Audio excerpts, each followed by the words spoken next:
Hello student, LBT study চ্যানেলের পক্ষ থেকে সবাইকে স্বাগত। আজকের ভিডিওতে আমি আলোচনা করতে চলেছি চতুর্থ শ্রেণী বাংলা বিষয়ে প্রথম পর্যায়ক্রমিক মূল্যায়নপত্র 2025 তোমাদের যে পরীক্ষা হতে চলেছে সেই বিষয়ে কিছু নমুনা প্রশ্ন সেট নিয়ে সম্পূর্ণ উত্তর সহ বিস্তারিত আলোচনা করব এই ভিডিওর মাধ্যমে। এই প্রশ্ন সেট তোমাদের এবছরের নতুন নিয়মে হলিস্টিক পদ্ধতি অনুসারে করা হয়েছে, তাই তোমরা ভিডিওটি প্রথম থেকে শেষ পর্যন্ত দেখবে। তোমাদের আগের বছরের পরীক্ষায় সময় ছিল 30 মিনিট করে এবং 10 নম্বরের পরীক্ষা হতো, কিন্তু এই বছরে 20 নম্বরের পরীক্ষা হবে এবং সময় থাকবে 40 মিনিট। ভিডিও শুরু করার আগে সিলেবাসটা দেখে নাও, তোমাদের এই পরীক্ষায় কি কি থাকবে সিলেবাস। সবার আমি ছাত্র, নরহরি দাস, তত্ত্বচানের অ্যাডভেঞ্চার, ছেলেবেলার দিনগুলি, মালগাড়ি, বনের খবর, বিচিত্র স্বাদ। ব্যাকরণে থাকবে স্বরধ্বনি ও ব্যঞ্জনধ্বনি এবং ক্রিয়াকাল। পড়া স্টার্ট করছি। একে দাগে রয়েছে সবার আমি ছাত্র কবিতাটি শূন্যস্থান পূরণ করো। তোমাদের সবার আমি ছাত্র যে কবিতাটি রয়েছে সেখান থেকে 4 লাইন তুলে ধরা হয়েছে। এখানে 4 লাইন করলে তার জন্য 2 নাম্বার পেয়ে যাবে। সূর্য আমায় মন্ত্রণা দেয় আপন তেজে জ্বলতে, চাঁদ শিখালো হাসতে মিঠে মধুর কথা বলতে। তারপরে 2 এর দাগে রয়েছে একটি বাক্যে উত্তর লেখো। এখানে 4 নাম্বার থাকবে, এক একটা প্রশ্নের জন্য থাকছে 1 করে। কয়ে রয়েছে তত্ত্বচান কাকে গাছে চড়ার নিমন্ত্রণ জানিয়েছিল। অ্যান্সার কি হবে? তত্ত্বচান তার বন্ধু ইয়াসুআকি চানকে গাছে চড়ার নিমন্ত্রণ জানিয়েছিল। ক্ষয়ে রয়েছে দোতলা পুতুল ঘরে কে সুন্দর করে সাজিয়ে দিয়েছিল। লেখিকার মা তার দোতলার পুতুল ঘরটা সাজিয়ে দিয়েছিল। তারপরে গয়ের দাগে রয়েছে অন্ধকারে শিয়াল ছাগল ছানাকে কি মনে করেছিল। উপেন্দ্র কিশোর রায়চৌধুরী নরহরি দাস গল্পে অন্ধকারে শিয়াল ছাগল ছানাকে রাক্ষস মনে করেছিল।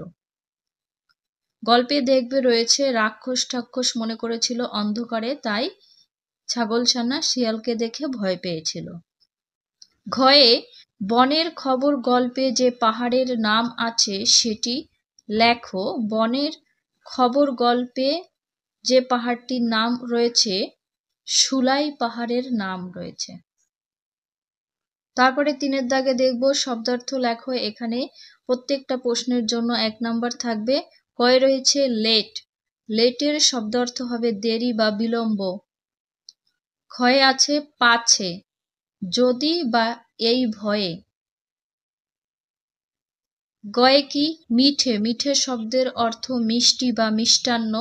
ঘয়ে শখ, রুচি পছন্দ বা আগ্রহ। আমি তোমাদের সুবিধার জন্য 2টি 3টি করে লিখে দিয়েছি, যেটা ভালো লাগবে সেটা লিখবে।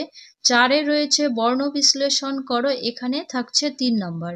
কয়ে মস্ত, তাহলে ম যুক্ত অ, অযুক্ত স, সযুক্ত ত, তযুক্ত অ। তারপরে নেক্সট কিলিবিলি, ক যুক্ত হস্যই, হস্যই যুক্ত ল, ল যুক্ত হস্যই, হস্যই যুক্ত ব, ব যুক্ত হস্যই, হস্যই যুক্ত ল, ল যুক্ত হস্যই। গয়ে বাগিচা, ব যুক্ত আ, আ যুক্ত গ, গ যুক্ত হস্যই, হস্যই যুক্ত চ, চ যুক্ত আ। নেক্সট 5-এর দাগে রয়েছে নিচের বর্ণগুলিকে সাজিয়ে লেখো। এখানে প্রত্যেকটা প্রশ্নের জন্য থাকছে 1 নাম্বার করে, 3টি করলে 3 নাম্বার। এলোমেলো আছে, এগুলোকে সাজিয়ে একটা অর্থপূর্ণ শব্দ করতে হবে।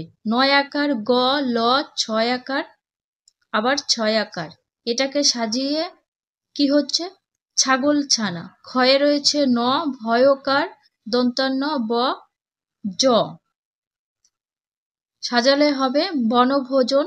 গয়ে ঘ, ল, তয়রস্যু, পয়রস্যু, বয়সূন্য র। হবে পুতুল ঘর। তারপরে নেক্সট ঘয়ের দাগে লকার লো, অন্তস্তয়কার আ, পয়াকার পা, দন্তার ন, এটাকে সাজালে পাবে পালো আন।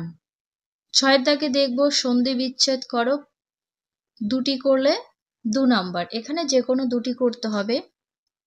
ফার্স্টে রয়েছে নগেন্দ্র, নগযুক্ত ইন্দ্র। ক্ষয়ে রয়েছে রত্নাকর, রত্নযুক্ত আকর। তারপরে গয়ে স্বস্তি, সুযুক্ত অস্তি। 7 দাগে দেখব বাক্য রচনা করো, এখানে যে কোনো দুটি করতে হবে, প্রত্যেকটা প্রশ্নের জন্য 1 নাম্বার করে থাকবে।